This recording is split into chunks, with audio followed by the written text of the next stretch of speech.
This is the Future of the Future show. I am your host, Mateo Berbejicio.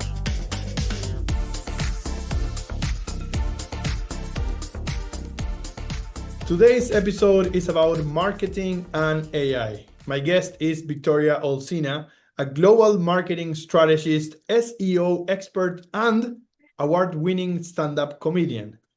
Victoria has built a truly international career, working across multiple countries and industries, from fintech and Web3 to SaaS and major global brands. In our conversation, we will explore her story, how she got started in marketing, how living around the world shaped her perspective, and how she balances creativity and strategy in her work. We will also talk about AI and how it's transforming marketing, how she uses it in her day-to-day, and why many people still aren't leveraging it to its fullest potential. And of course, we will talk about the future of the industry and her advice for young professionals. So stay tuned and enjoy the ride. Vicky, thank you so much for being here. Oh, thank you for such a generous introduction. I want to tell people that I'm all that. And more. And much more, as you're going to find out in the next hour, I believe. Very good, very good. Vicky, let's start with the very basics. What do you do today for a living? So today, I don't know exactly what I do, but every day I come up with a new idea. Out of the ideas that make money, my core skill is SEO and AI automation. So what does this mean? People want to be found by LLMs, GPT, Claude, Google still. Actually, Google still is 33 times bigger than LLM, but we like the hype. And in order to rank on those places, you need content. You need more content than ever, because it's not only important the content that is in your own website, but also the content that is out there about you. For example, YouTube channel, Reddit, Medium, LinkedIn, social media. So would you rather hire 50 people to do this, or would you rather leverage AI to make this happen? I leverage AI to make this happen. What about you? That's a great question. I'm sure I will leverage AI more as I continue to learn from you, but the audience must be asking themselves this question right now. Vicky, what is your story? How did you get started in marketing, and how did the whole technology thing come into the picture as well? Well, when I was 9 years old, I persuaded my parents to get me an internet connection. In 1997, they asked me what it was for. I replied for research. And I think I have been doing research since then. So first house in the neighborhood to have an internet connection. Those internet connections from, when you had to, probably you remember this, because I think we're roughly the same age. The one that did the on the phone. And the first thing I did was to download Who Do You Think You Are by the Spice Girls, a 30-second sample in WAV file in that glorious day. So since then, I mean, I have always been obsessed about the internet itself, right? And then when I went to university, when I had to decide what to follow as a career, I started advertising first, because it was the most serious thing that could connect the dots. And then I started multimedia design, because I wanted to build websites at that moment. So I think that's the start. Curiosity, I think, is the start. I love it. I love it. How long did it take to download that song? I remember those days, and it was painful. I think it took a couple, I think it took more than an hour. I was so late. I mean, the first thing that I did is illegal, right? The Yeah. first action that I took on the internet was to download it, copyright material. Um, but I was very proud of myself. Then I would look up, when my parents traveled, I would say, "Oh, would you like to know the weather? I think there will be a hurricane in Cuba." But people don't believe a 10-year-old. And there was a hurricane in Cuba that, as predicted by the Weather Channel. So, yeah, if you have a nerd child, listen to them. That would be my advice to the people listening to this podcast. Yeah, very good advice. Vicky, you lived in a lot of different countries around the world. Tell me a little bit about that and tell me about how do you think those experiences shaped your understanding of the world and who you are today as a professional? Yeah, so I want to start this segment with a phrase from my granddad who said that the best place to live in the world is Altagracia, Argentina. And that's the only place he lived. So I think that if you are going to make that such a big statement, at least you should be curious again and, I don't know, travel a bit, live in different places. Right now in the world, I think that people and politicians are really stuck in the way that things have to be done in their own countries. When you could take examples from others, I think it's like short-sightedness to think that you live in the best city, you work in the best company, you live in the best country. No, you don't. I mean, right now, I think it's a mix of things. I mean, the best comes from, I would take a couple of things from different countries I have lived to create Victoria Olsina nation. So the countries I have lived, first I moved to New Zealand in 2013. I didn't want to move to New Zealand, to be honest. But I was waiting for an Italian passport, which took 4 years. And in the meantime, I started to suspect that things in Argentina were going to be a bit worse than they had been. I was right, just as the hurricane in Cuba. I have an incredible ability to predict the future. So that 2013 was a bit challenging, but I could see that this was going to. I had the premonition that this was going to start getting worse and worse. So I started searching using the internet for research. I started searching, okay, where can I go? I only have an Argentinian passport. Where can I work and travel? Right. And at that point, there was a couple of options with working holiday visas. There was Australia, New Zealand, Denmark. There was a work and travel thing in the US that you can only do 3 months. So I chose New Zealand because at that point it was the most convenient thing.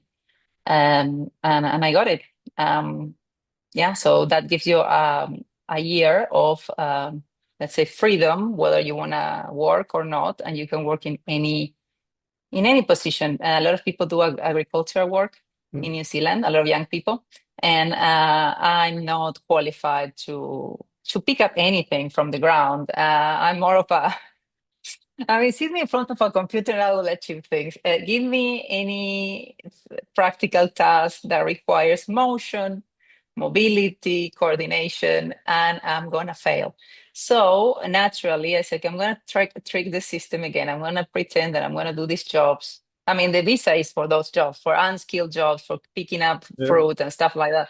The things that nobody wants to do, right? But you go because you come from a poor country and you need the money. So I pretended I was going to do that, but I got a professional job in an agency in Saatchi and Saatchi, actually. And that is a summary. It took a bit of time and work to get to Saatchi and Saatchi, but if I say that, it makes me look like a genius. Left Cordoba, landing a job at Saatchi and Saatchi, New Zealand.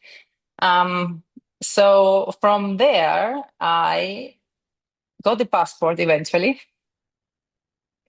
and I left. New Zealand is good, but it was a bit quiet for me. Right. I needed to be in places where there is like art and culture and thoughts.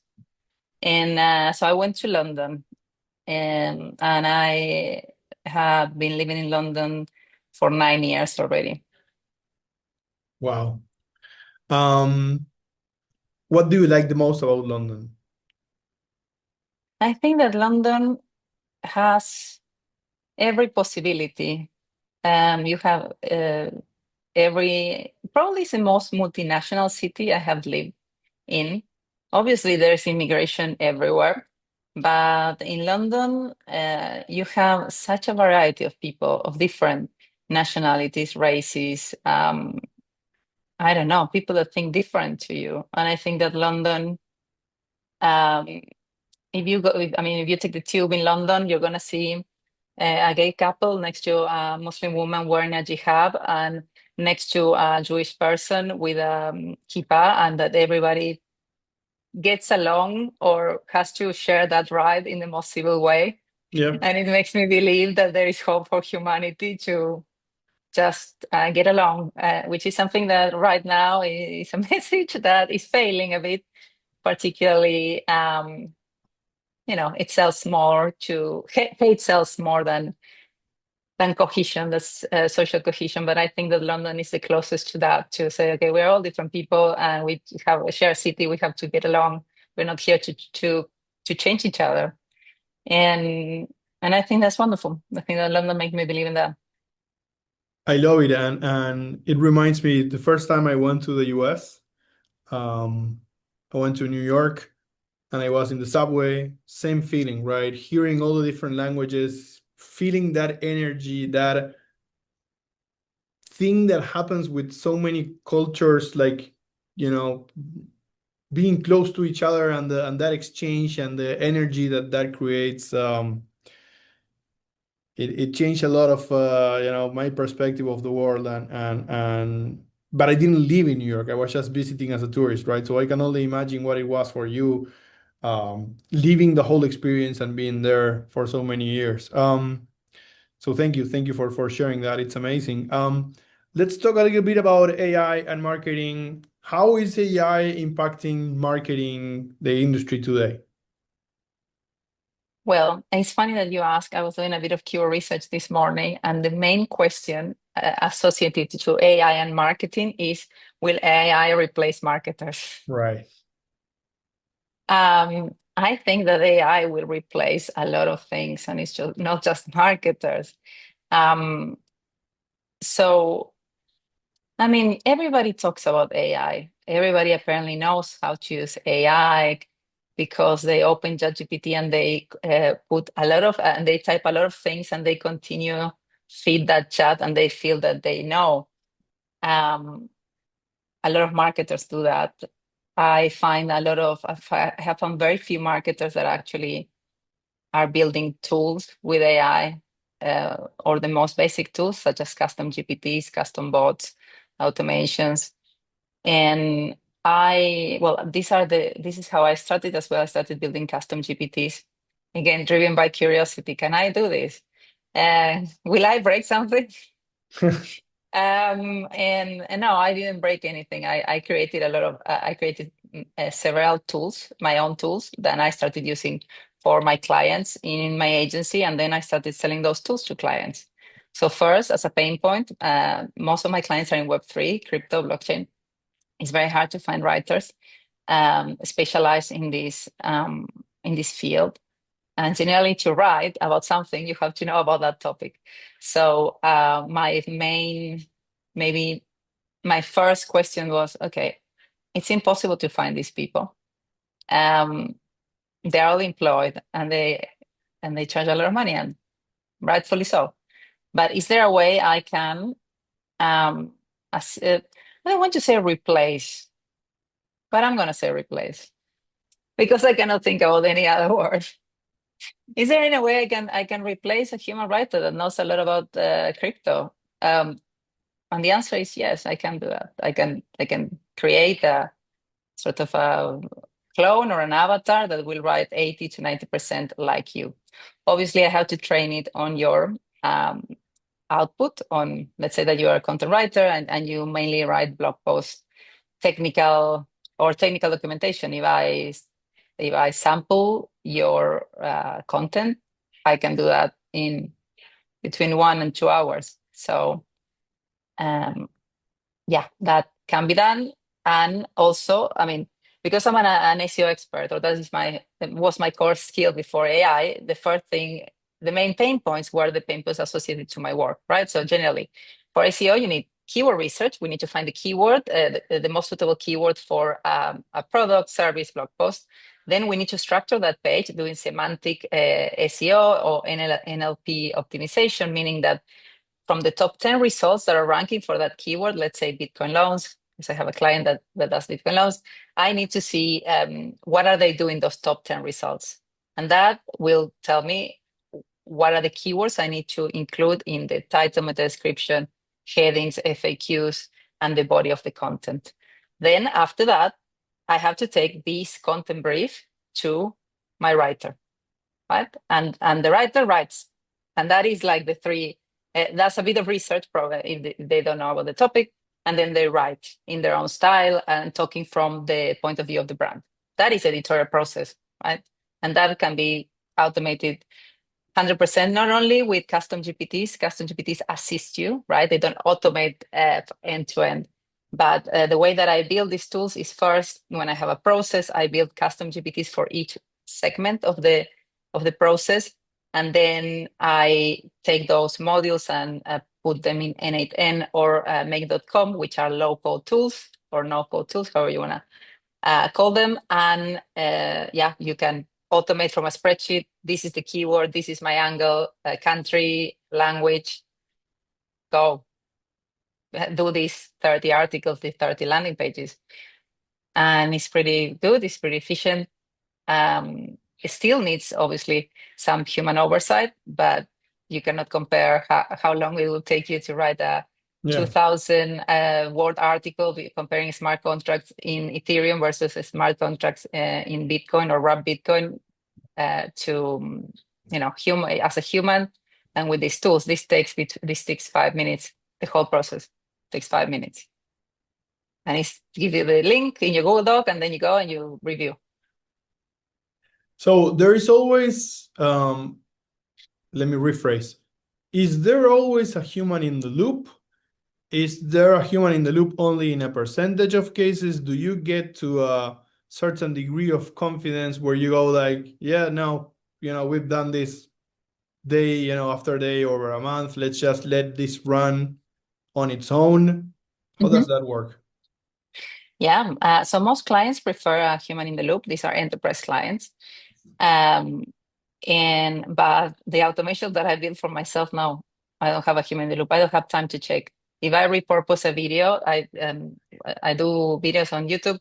When I repurpose a video, it goes into my blog, into LinkedIn as a post, then as an article, X as a post, as an article. And am I forgetting anything? No, Medium, LinkedIn, X, blog. Okay, I don't have time to check now. Right. So, and I have done it enough times as to trust the process. So I don't use that for my own automations, but I understand that clients would want to check their own outputs. Right. And how are also you have a team. What are you going to do with your content team if they are not checking the content? Right? Next, maybe interesting for the next question. So let's talk about marketers today and what are they doing. What do you see? Are they? You said something today like, okay, it's one thing to just talk to ChatGPT from time to time and exchange a few ideas, and it's one thing to automate processes and create agents and bots the way that you do it, right? What do you see out there? What is the industry doing today?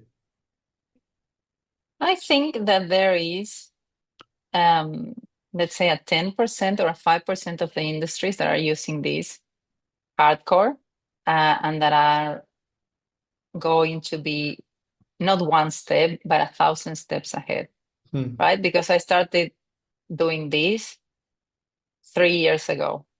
Not the GPTs because they were not available yet, but trying to automate everything since the day that ChatGPT was launched. The next day, I started writing with my team some output for a client using ChatGPT.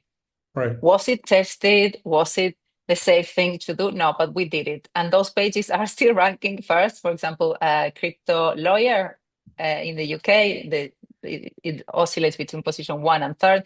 It's a page purely written with ChatGPT, first generation public, mainstream generation of GPTs, GPT-3, I think. Yep. And it's ranking for that keyword. So I think that, again, well, the 5 to 10% are doing a lot of progress, and the rest, let's say the next 50%, is scared, using it every now and then, but scared. And the other one are just scared or in disbelief, right? So we have like, let's say 50% on the bottom. Now it's like 110. I realize it'll be 10 at the top, then 40, and then 50, and that's how you get to 100. Boom. But yeah, power users, I would say mildly users, and then the rest, people who don't have a job but that haven't figured out yet. Yeah. Like, this is gonna eat the world. I mean, I have I don't want to call it an anxiety, an unsettled, right? Whenever I meet people that are not using AI, I get a bit unsettled because people think that they have time. I don't think we have time.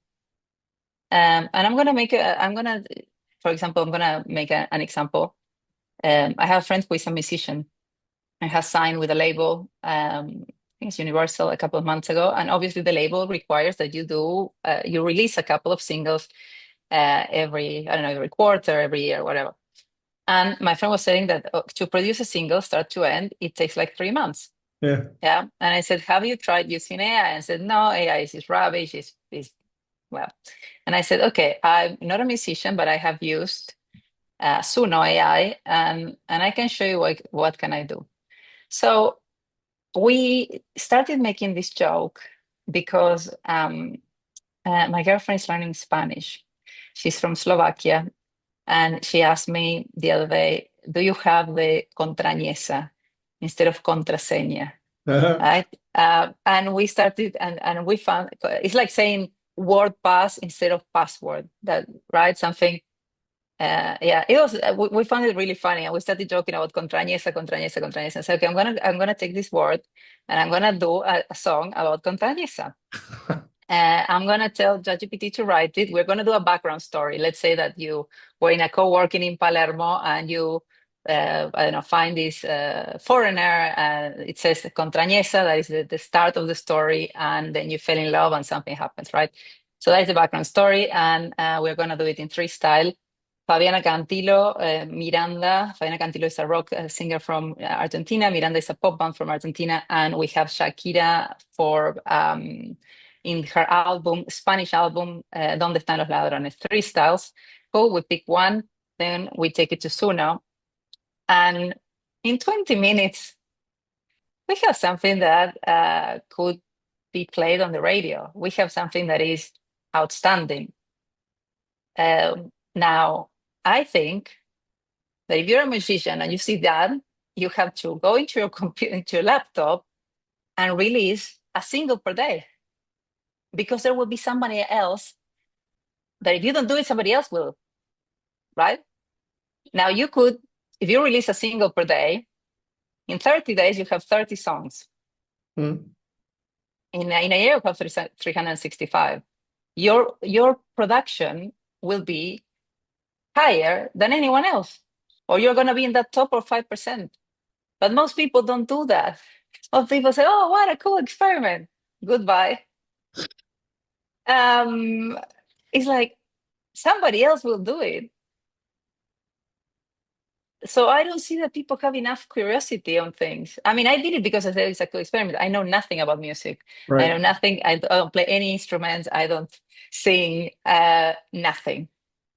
Now, if you are the person that knows a bit, or my friend that knows a lot, go in it and break the system. And change the lyric, the I don't even know how to call the things in music, rhythm, composition, I don't know, the things, the music, the instrumental. You're going to do something better. Use it as an inspiration. There are musicians, I think it was Ed Sheeran. I think Ed Sheeran, in one of his latest albums, he said, I composed 3 of the songs in this album using AI. I'm simply not going to tell you which ones are those. I changed a few things and some mostly nothing. Yeah. And then he played them himself. Yeah. I mean, I can, if you give me 1 hour, I give you a song like Ed Sheeran because I know how to do it. I Yeah, have the like the meta knowledge of, I know how to take samples, adapt it, and how to do the creative process and which tool to use for image, video, sound. So I would expect that everybody that has a skill or that thing that you do better than anyone, yeah, go into AI and build a custom GPT, an automation, an app with lovable AI or Replit, something that you can sell to people. There's no stopping. There's not an excuse. It has never been easier, cheaper, or more accessible. And if you don't do it now, then I think that in 2 years it will be late. It will be late. I don't know how the world will look like in 2 years. Nobody wants to hear this. So I'm not going to go into the negative, no, it's fine. into the downer thing. But I mean, I realized I could be replaced by AI. Okay, so I'm going to replace myself, and then I'm going to sell you these bots. So if you are a client, I'm going to sell you my normal skill, my normal services, the done for you. Here are 10 landing pages, SEO optimized. Oh, guess how I did them with my own tools. Great. Now, if you want a cheaper package, cool. Here are the tools alone with training. You can do them yourself. You can talk to the bot, and the bot will give you the landing page. So, I mean, there are many tools. There are different softwares and apps. Sorry. Of course. There are Right. many, there are different tools out there, commercial tools that do that, but I have a way of doing it that I think maybe nobody else has. And now I can sell you this way. Yeah. And in marketing, let's so I love music. I'm a musician, and I see where you're going. We might respectfully disagree a little bit on, okay, what's the value, the artistic value behind blah blah blah blah blah, right? But I do think that in marketing, especially marketing, how important is it the it's quantity and quality, right? And as you are the expert, right? So is quantity as important as quality in terms of marketing to be able to be found, right? You were saying, okay, you have to be in X, you have to be in Medium, you have to be in Reddit, you have to be LinkedIn, you have to be here. And so you have to, quantity becomes a very, very important thing. Else you are not going to be found. Is that the message? It's a message of there's so much in the web right now that if you don't have the right amount of content out there, nobody's going to even like see you in this huge sea of content that internet is. Well, it depends what for, right? But we were talking about ranking on LLM, showing up on ChatGPT. So if we see what are the top sources of ChatGPT is Reddit, YouTube, Google, and then Wikipedia, local places, all of those. Okay. So which are the ones that you can control? Okay. Your own website, so it's Google, YouTube, and Reddit. You can post anything there. Right. And then we have other platforms for user-generated content, such as LinkedIn, Medium, etc. All of those you can control. So the way that I do this to feed all of this content is when I have a video, this video will be repurposed into all of those places. Okay. And it will be done without any human interaction. So it's not a huge amount of effort. I mean, the effort is to record the video, Right. which again, I have a AI clone that shows up as well. I don't do. I mean, the live videos is me. The rest is a Hagen clone. And then I edit it with the script, which is text-based AI stuff. Okay, but that takes, let's say, the minimum that would take is an hour, right? The script is also written with my YouTube GPT. I mean, I bring the idea, but the problem, I mean, from the idea to execution, there is an ocean, right? So I have ideas all the time. I'm highly creative. I also have HDAD, meaning that I haven't built, my brain is not wired for consistency, right? So ideas for me are really easy. I never asked ChatGPT to give me ideas. I have a million ideas.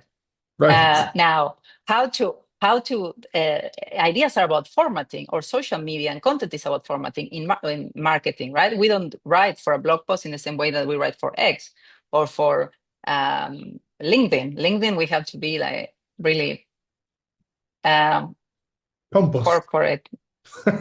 Yeah, thrilled to be post. You have to be thankful, thrilled. It's always about you, but you pretend to be humble. On X, no, you don't care so much. But each of them have different formats. Now, this idea, what takes time for me is not having the idea, is to repurpose all of these into different channels. Right. And I know that in order to do marketing and also to do SEO, generally you show you're good at SEO when you start showing on the places that people search for, right? So that is why I do it. I think that both are important. Yes, the quality. I mean, I think that the quality of the video is good. Otherwise, I wouldn't be doing it. I wouldn't be happy with launching trash into the internet with my name on it. Right. Absolutely not.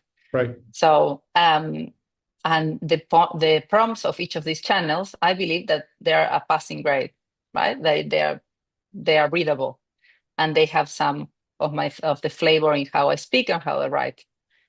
So the answer is yes, it's quantity and quality. So each asset, probably you should repurpose it into all of these social media channels, or the social media channels where you have presence beyond your blog and your website, right? You got me thinking. To be honest with the audience, I do this podcast. I have 142 episodes, one Mm-hmm. per week over the last 3 years, but I only have it on YouTube, Spotify, and Apple. I don't Mm-hmm. turn it into a written format. I don't put it on Reddit. I don't put it on Medium. I don't put it in other places. What I'm hearing from you is I'm losing a lot of opportunities here, and I could be automating many of those using your Yeah. box or or whatever solution I find. But I told the audience we are going to learn a lot during this podcast, and you are hearing me learn something live during the podcast, and change something that I do from this conversation. So Vicky, now this is already a success. I appreciate it. Oh, thank you.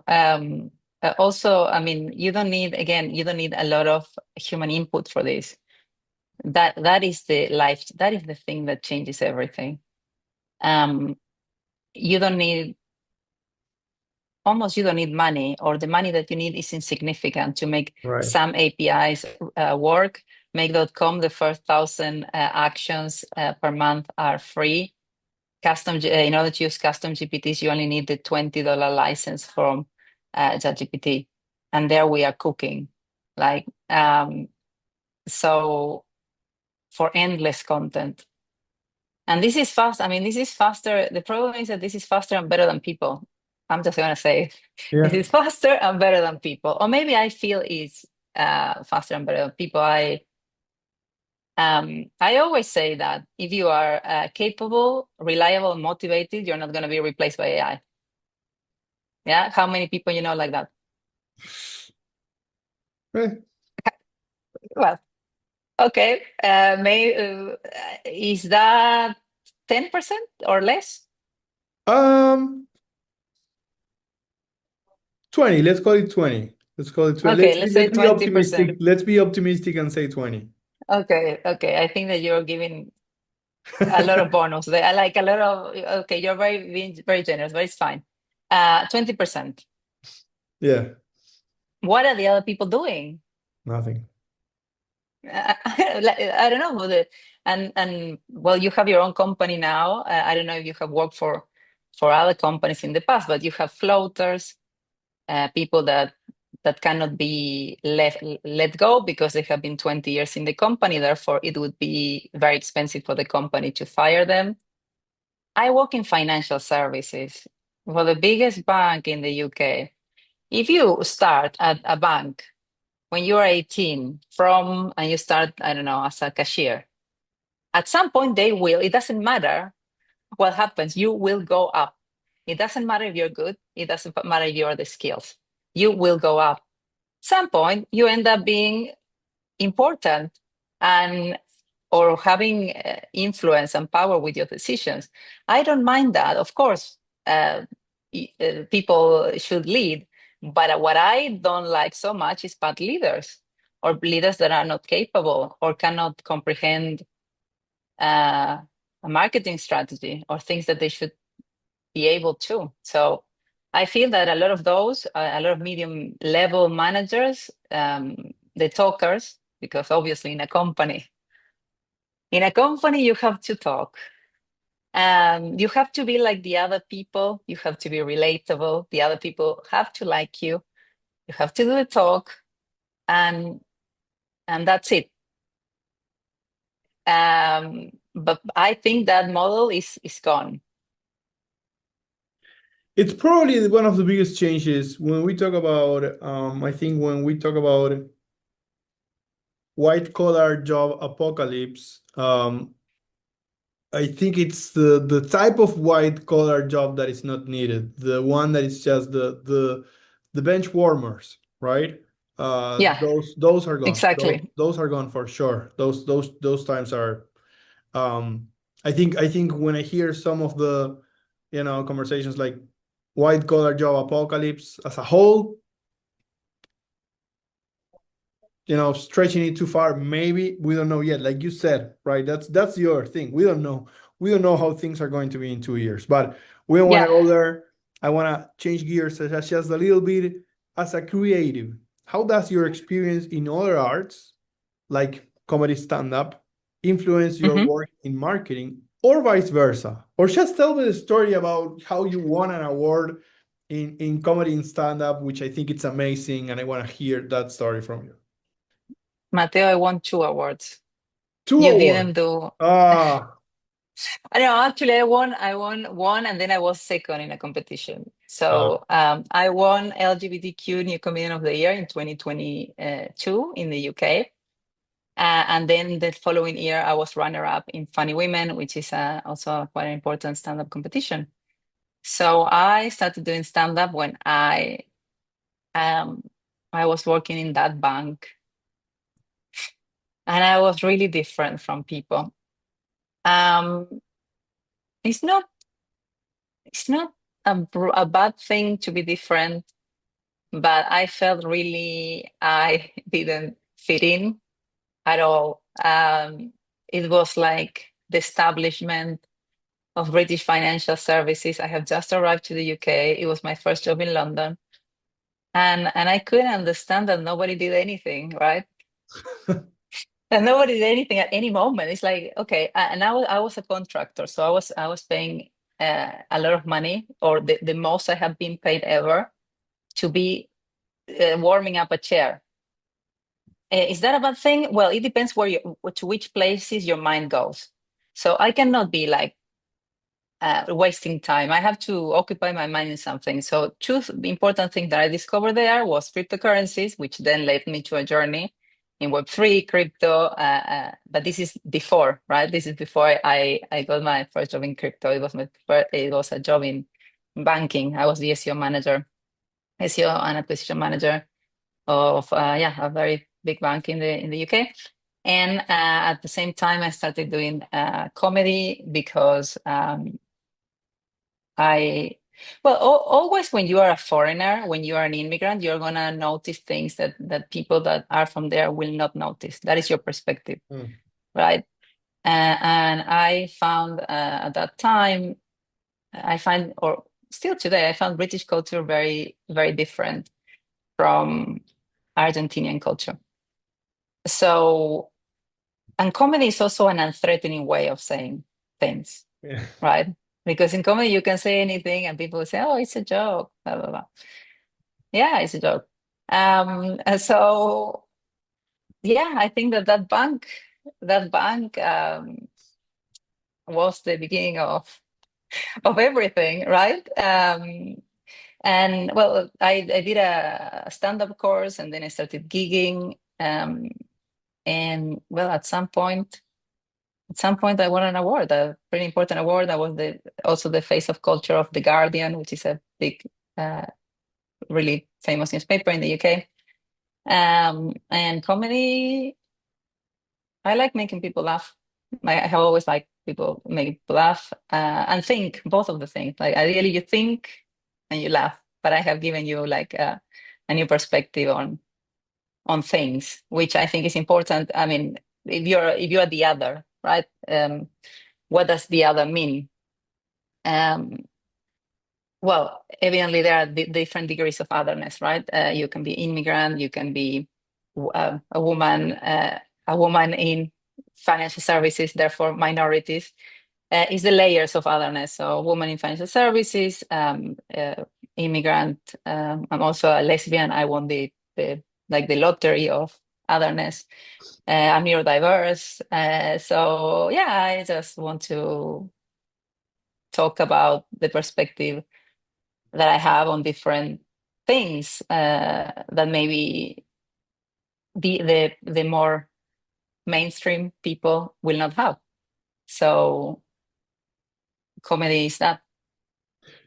That's amazing. Do you still do it regularly right now? Well, now I'm traveling for 4 months in Latin America. I'm in Argentina at the moment. I did comedy in Spanish in Buenos Aires. It was the first time I did comedy in Spanish 3 weeks ago, and it was good. But in Buenos Aires, I'm not other. Right, right. So You Buenos you Aires, you lose I the that Buenos, awareness. yeah, yeah. In Buenos, I mean, so the play of power, no privilege, no privilege. Who are you? How you tell your story, right? Um, in Argentina, I'm not so much so different, or maybe I speak with a level of privilege that I don't have in the UK. And the character changes. So I think that the important thing here is culture. Who makes the jokes about what, Mm. right? It's not even about the joke itself. So if a I Uruguayan goes to Argentina and make jokes about what it means to live in Argentina, or someone from Bolivia or whatever, it's a different Mhm. thing. Yeah, it And is a different thing. It's the same joke, it's a different thing. yeah, Um, it's not the same about making, again, I can make jokes about the UK, people will like them. I do the same jokes, and I change the subject, and I change, maybe I change it for Bolivia, and it's not gonna be funny. yeah, yeah, It's yeah, yeah. going to be very disruptive and maybe even racist. So, and it's the same joke. But I think, you know what I think as a Uruguayan? So, for the benefit of the audience, I am from Uruguay, small country right next to Argentina. Like sometimes we get pranked for being kind of the younger brother of Argentina. We are that similar, yes. I do think that British people and Argentinians have a little of something in common in terms of the level of irony in the sense of humor and the sophistication in the sense of humor. I think British people use irony a lot, at least from afar, right? That's my view. I, Hmm. I want to get your thoughts on this. They use irony a lot, right? And humor and pranking, it's like a part of their daily lives on how they communicate. And I think Argentinians, or at least from Buenos Aires, do have that level of playfulness. They are both playful in the use of humor. Am I getting that right? Do you see some similarity there, or you don't see it that way? I think that yes, that is true. Also, I see it I see that. Well, I have a joke that Argentina is the UK of Latin America in the way that the character we play. What is Yeah. the character we play? We were a great nation 50 years ago, right? We were a great nation 50 years ago. We are still telling people about that. Right now, that has worn off. That has worn off for both countries. I think that Argentina is a bit more aware than the UK about that. Yeah. Um, and the I think that we were great nations in 50 years ago. Great understood us with economic success, and that makes us believe that for some reason we are better than the other people for that, and because racially we are whiter. So with those two things, if the typical Argentinian or British person goes and undermines neighboring nations, Right. but the truth is that the neighboring nations have done quite well since then. So there is this irony of in comedy you call it the idiot. The idiot is this is that you didn't understand Right. what happened. The Cartman, right, in South Park. Yeah. And we are that. I think that both Argentina and the UK are that really entitled, many times racist character that think that they are important or influential at the world level. And again, British Argentinians understand that better than the British. British, I think that they struggle to understand the place in geopolitics at the moment. Right. I said it in such a kind way. It's it's a that will be that we could do a podcast, a whole podcast about that segue. We're going to leave it for a new Yeah. conversation. But I want to say that I'm also British. I got the passport, guys. So I'm not I'm talking as an Argentinian and as a British person. with a lot of Um, love, with a lot of comedy in between, and some yeah, truths, very, but you are putting it out there in a funny and nice way, which is the idea, right? Is the idea. Um, one last question to you. You said a lot during the whole podcast, right? And I love it. But if you had to sum it up, what will be your advice for younger professionals out there? What's the one thing you want them to remember from this conversation? yeah. I don't know if curiosity can be taught, Hmm. but if you're not curious, pretend you're curious. And being driven by that fantasy, by that imaginary feeling, from wherever you are or wherever you like to do, let's say we say the music example, well, use the AI tools available to make you a better musician, a better marketer, a better content creator. Because if you don't, somebody else will. And that is the world that is quickly approaching. So if you want to be on the last row of replacement, let's call it that way, or maybe on the row of the people that are better paid because they have they can use AI to find solutions to commercial problems. Be that one. Be that.